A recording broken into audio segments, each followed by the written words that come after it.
Okay, it's going to be a review of SummerSlam 2001, approaching the 20th anniversary. So we're going all the way back to August 19th, 2001 from San Jose, California.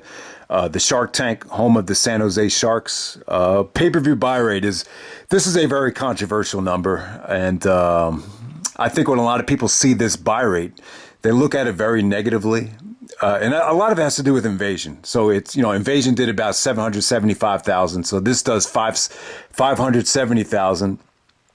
So it's 200,000 less than Invasion. So it does say that, they weren't able to maintain the interest of a lot of the Monday Night War fans, maybe some WCW diehard fans tuned in for Invasion and they didn't like what they see and they tuned back out. But I'll tell you, like in terms of, the regular SummerSlam, if you're just looking at SummerSlam buy rates, it's still got to be probably one of the best that they've had. The Rock coming back, I think, generated a lot of interest. So overall, I would still say it's a strong number, but it is the second biggest pay-per-view of the year. So if you want to say it's a disappointing number because of the huge drop-off after Invasion, I can't necessarily disagree with you about that, But yeah, man, I thought this was an awesome SummerSlam. I think I definitely do think it's one of the best. It's one of my personal favorites. The theme song was Let the Bodies Hit the Floor from Drowning Day, which I think a lot of people would agree is probably like the best pro wrestling theme.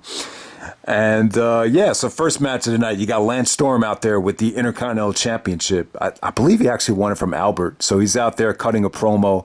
If I could be serious for a minute, there's no room for offbeat shenanigans in this company.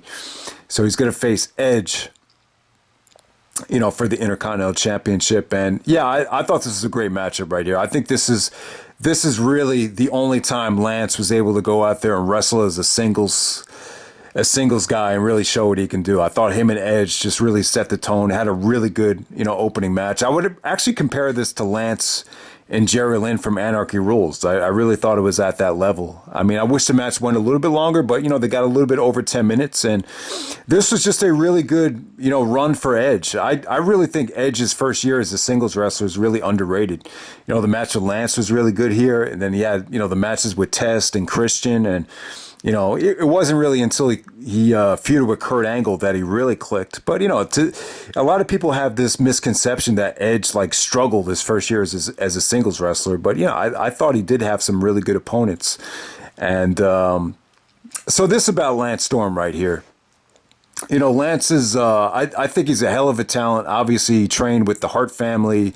He's from Canada. He's a great technician and all that stuff. But, you definitely notice some flaws in his game. There's definitely a growing period for a lot of the guys coming over to master the WWE style. So you just notice a little bit of maybe his punches weren't great and maybe his selling was a little bit awkward here. But, for the most part, I thought him and Edge just had a really fast-paced match. A lot of dangerous counters. The springboard lariat into the scoop slam was crazy, pop-up power bombs. Really good transitions into Lance's, half-legged Boston Crab. So I thought that was good drama. And then Christian actually comes out and accidentally spears Edge. And then Lance actually super kicks Christian. He gets a near fall on Edge. So Edge actually kicks out of the spear.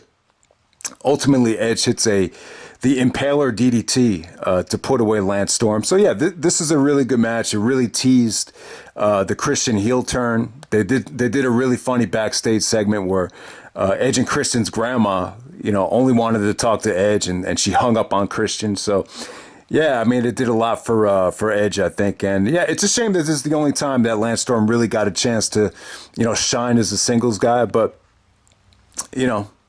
But Lance was definitely a hell of a talent. I definitely think he's probably the hidden gem when you look back at the Invasion. All right, so next up you got the Dudleys, the Dudley Boys and Test, actually taking on Spike Dudley and the Acolytes, the APA. So Test actually turns heel and joins the Alliance, leading up to this show. So yeah, I mean, when you look at this match right here, it feels like a 6-man tag that, you could have just had on a SmackDown or whatever, but it really did serve its purpose. Yeah, I did think the effort from all these guys. I thought they upped the effort. It definitely felt like it was a SummerSlam level of intensity from all these guys. Spike Dudley took a huge bump from Test after doing the Dudley Dog. He went through the table, and the match just started breaking down. Bradshaw hit a really stiff clothesline from hell, but then Shane McMahon actually comes out of nowhere and hits Bradshaw with like a running steel chair. It was like a running steel chair shot. And so the APA goes down, but ultimately, you had to have this on the pay-per-view because it really added to the main event. It definitely played into the main event, so you could definitely see why it was on the show. Plus, they wanted to show that Test was going to be a huge part of the alliance. Okay, so next up we got X-Pac actually taking on Tajiri. So this is kind of like I guess it is. It's a WCW Cruiserweight and WWF Light Heavyweight Championship unification match.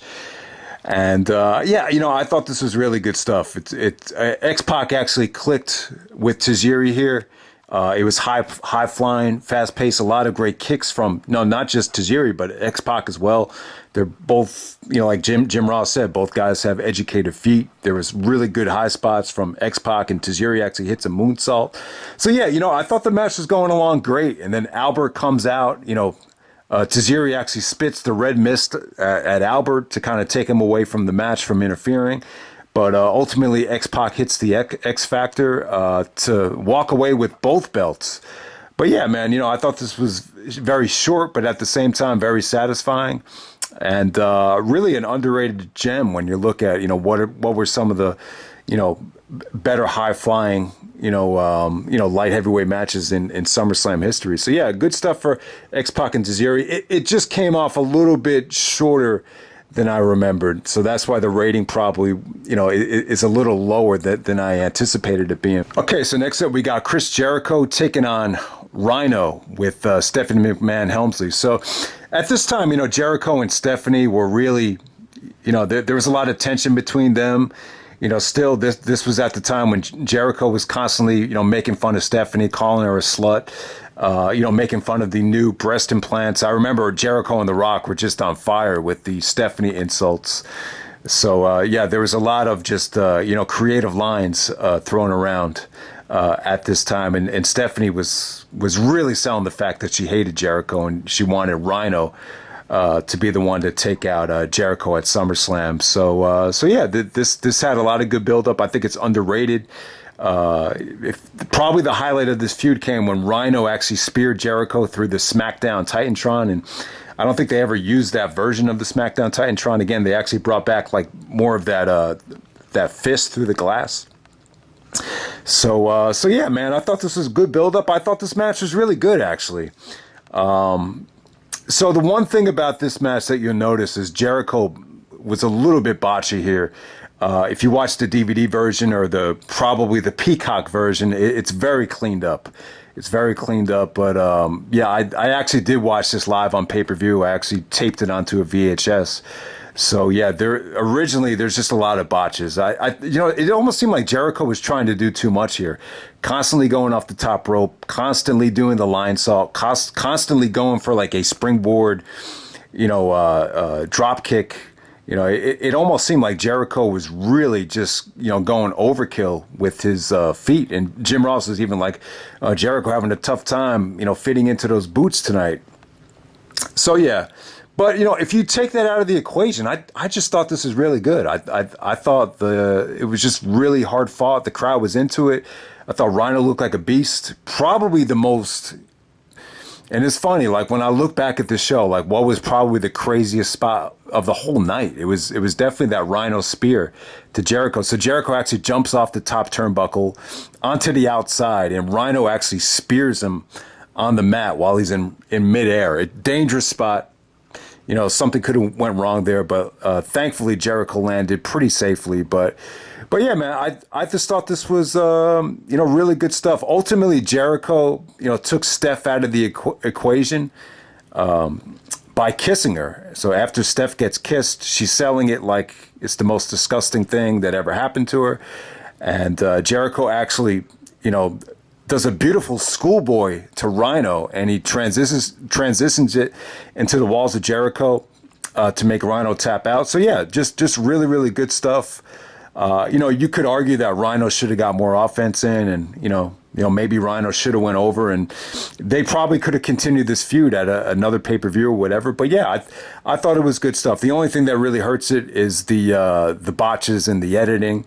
But aside from that, man, I thought this is a really underrated gem right here. Okay, next up we got the rematch from Invasion. We got Jeff Hardy taking on Rob Van Dam for the Hardcore title, this time in a ladder match.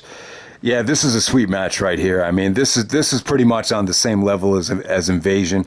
So Jeff, and it's funny, like the Hardcore title is already, hanging above the ring. So you almost forget that Jeff Hardy actually won the Hardcore title back on the Raw, I believe, right before SummerSlam. So yeah, man. In terms of Jeff Hardy and Rob Van Dam, they were able to. I wouldn't say they topped the Invasion match. The Invasion match, really holds up for me. But yeah, this was just right there with it. I would definitely put it on the same level. It's an incredible ladder match, refreshing. I thought Van Dam really kind of upped the bar here in terms of some of the chances that he took.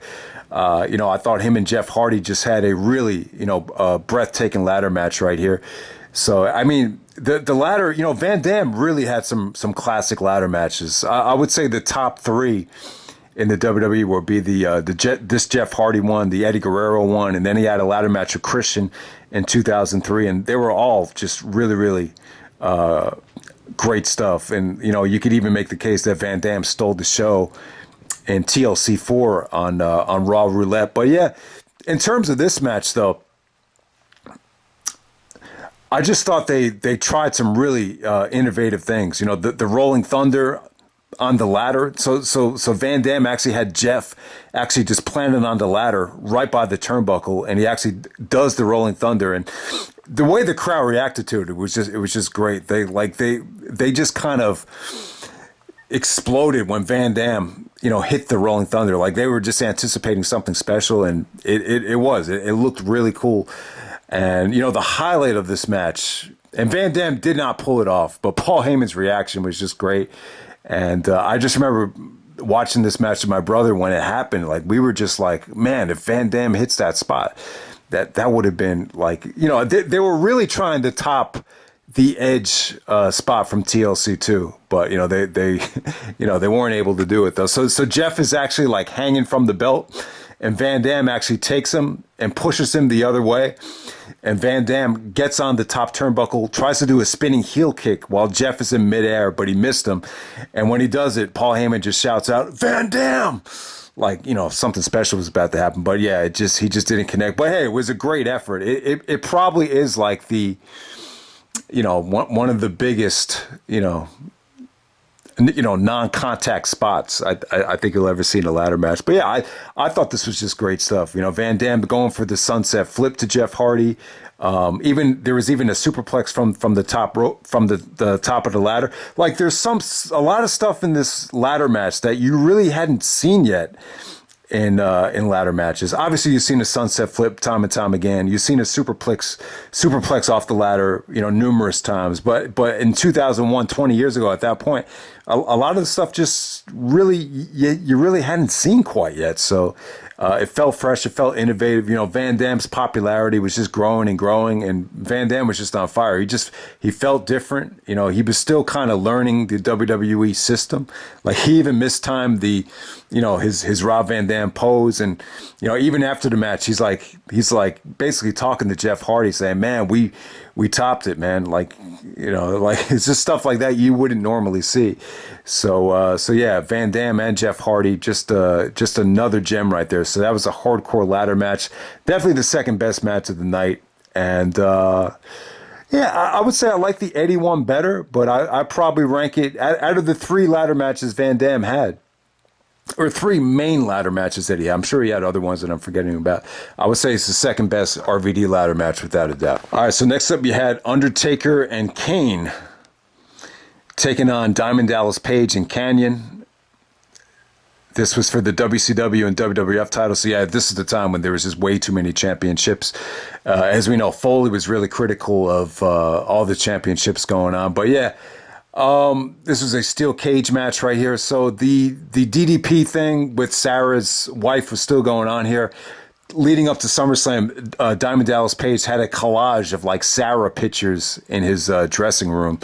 So it just, that's what really got Taker, really upset leading up to this match. So yeah, I know a lot of people hate the Stalker storyline. Of we've talked about it time and time again, but what it did do from a positive standpoint, though, like Undertaker was never able to show like this much emotion towards one individual before. I think the dead man character always kept a lot of stuff inside. So him being the American badass, it was a more versatile character. So he was able to display like a lot of his, emotional, output, towards Diamond Dallas Page. So if you look at it from that standpoint, I don't think, Undertaker ever got that, upset at one individual ever. In all of Undertaker's storylines, it was just a sick, twisted thing to do. What DDP did, and I know DDP really wasn't into this character, and he wanted to get away from it with the positively Page stuff. But this was just a beatdown. This is the worst match of the night, and you almost feel bad. I think an Undertaker DDP singles match could have made a lot of money. It could have generated a lot of interest. But yeah, you almost get the feeling like they didn't even give DDP a chance. Just the way this was booked, it was almost like embarrassing. Like if you're a WCW fan or a Diamond Dallas Page fan, it really was. I mean, the only good part of the match was, Taker actually was really intense here. He was giving DDP like a lot of stiff, running boots where the cage was actually shaking. That was cool. You could definitely, feel the tension there. But ultimately, Kanyon was able to escape. So he didn't get any offense in. And then there was a situation where Taker was going to let DDP go, climb over the top rope or top of the cage. And he said, I'll let you go. But if you ever look at her again, Sarah's actually at ringside, but if you ever touch her again, I'll kill you. And then, ultimately Kane doesn't let it happen. And then they basically squash Diamond Dallas Page. And that's the end of this really, really bad storyline. So Kane and Undertaker go home with the WCW and the WWF Tag Team Championships, and we move on from there. Okay, next up for the WWF Championship, you got Stone Cold Steve Austin defending against Kurt Angle, one of the best SummerSlam matches of all time. This is an underrated classic. I love the match. I feel like it's definitely a top 5 SummerSlam match still. So a lot to talk about here in terms of both guys. Obviously, from Angle's standpoint, it was a great babyface turn. I really felt like the fans were ready for it. You had gotten to know Kurt Angle. The comedic heel stuff only, I think, helped, Kurt Angle's babyface turn. And what a time to turn, because it's like, you're asking Kurt to be, one of the WWF boys as this WCW alliance is formed. So it was just, the timing was just great in terms of the fans really getting behind Angle. I really thought, the fans really, supported Angle. He was really, really over, for this very first babyface turn of his career. And, from Austin's standpoint, Austin was just paranoid. Him and Vince, at first, they wanted to take the easy way out, but all of a sudden this invasion pops up where it's kind of like a time bomb is dropped on Vince, and Vince is feeling all this pressure, but Austin kind of, goes against the whole point of why he wanted to join Vince. And all of a sudden, Austin was kind of, it almost felt like in the storyline, like he felt like Vince was being hypocritical. It's like you didn't want the old Stone Cold like when we were feuding, and now all of a sudden you want him because like your ass is on the line with this WCW, invasion. So I thought the actual story was pretty good, and like I said in the past, time and time again, I do think the invasion turn with Austin, him joining the alliance, it was the best heel work of the heel turn. I really think it was. It really he felt really at home here. Just with this actual match, it was just a great and different, Steve Austin just kind of dissecting Kurt Angle, really controlling the match. It really felt so much different than the babyface Austin you were so accustomed to seeing. Austin just played such a cynical, sadistic, evil heel in this match. He really controlled the whole match. And I really think the match itself, it's arguably, just from Austin's standpoint, it's arguably the best performance of Austin's whole heel turn. It really is. So, yeah, the video package was awesome. The Let the Bodies Hit the Floor music really, added to the video package. It really just got you really pumped up for this match. And, I really feel like the match is somewhat underrated because of the referee, Nick Patrick, the WCW referee, actually calls for a disqualification at the end. So I think the DQ thing is kind of what made people believe that, maybe, they had a better match in them. But ultimately, I think the DQ was really the right call because it kept Angle looking strong. And, Austin had just joined the Alliance, so it wouldn't have looked good if he lost the belt right away. And so I think that the DQ finish was actually the way to go, especially with the feud continuing into Kurt Angle's hometown in Unforgiven the very next month. But yeah, man, the fans are really behind Angle here. Angle wore such a, whatever he was wearing, that singlet, he never wore it again. He talked about how he actually gave it up to a charity or whatever. But this, you almost think like the singlet actually got the fans behind him even more. It looked really cool. It was all blue, it had the American flag, and then there was like these spots of, I guess it was like gold medals on the right side of it. It just looked really, really cool. I mean, obviously this was just such a compelling match. I've never seen Austin so vicious and in such control. It just really made for a compelling story with, Angle playing the, babyface that just never gives up. Angle kicked out of, Austin hit him with 3 stunners. I think Angle actually kicked out of 2, but it was always funny watching this match back because as soon as Angle turned heel and Austin turned back to babyface, then all of a sudden Angle would stay down just from 1 stunner. But yeah, Angle was kicking out of stunners. He was all bloodied up. The shots against the ring post were really brutal. And I was just listening today, and I'll put the link in the description of Angle talking about the match, how, Austin actually had to help him blade because, Angle wasn't that experienced with blading. And Austin was like, kid, you got to dig and twist. But you can't even notice it. But then all of a sudden, Angle's like bleeding like crazy. And then all of a sudden, Angle starts giving Austin like really stiff suplexes. Gave him the belly-to-belly backdrop suplex on the outside. Even Austin, selling the injured neck. So, and then he drags him into the ring. Yeah, that's a really cool spot too. When he drags him into the ring with the by doing the ankle lock, actually drags him up the steps, and the visual of Angle just being all bloody while Austin's trying to get to the ropes. Yeah, that's an underrated visual right there. It looks really, really cool. And this is when Angle goes, and after Angle goes for the moonsault, and then Jim Ross is like, Kurt, going for the ankle lock. Well, it's like the moonsault. But yeah, that just shows you. And that's one of the other underrated things about the match. Like, this is the most tension I've ever seen between Jim Ross and Paul Heyman. Even Jim Ross, like he was even more emotional than Heyman after this match. He's like, Stone Cold cannot beat Kurt Angle. It was really like the most. That's probably the best promo I've ever seen an announcer cut, like after a match. That whole post-match between Heyman and Jim Ross was just incredible. But, the story of the match, probably the highlight of the match, what it's most famous for is Austin just attacking referees because he can't beat Angle. You just have some really good sequences, too, with Austin just slapping the taste out of Angle. Angle countering the stunner into the Angle slam, and the referee just not being there in time, and then he is there. Then Austin gets pissed off again, and ultimately, after Austin, beat up all the WWF refs, Nick Patrick came in and made the save and basically disqualified Austin, basically saving his ass, and Austin gets disqualified, and Angle. It was great, though.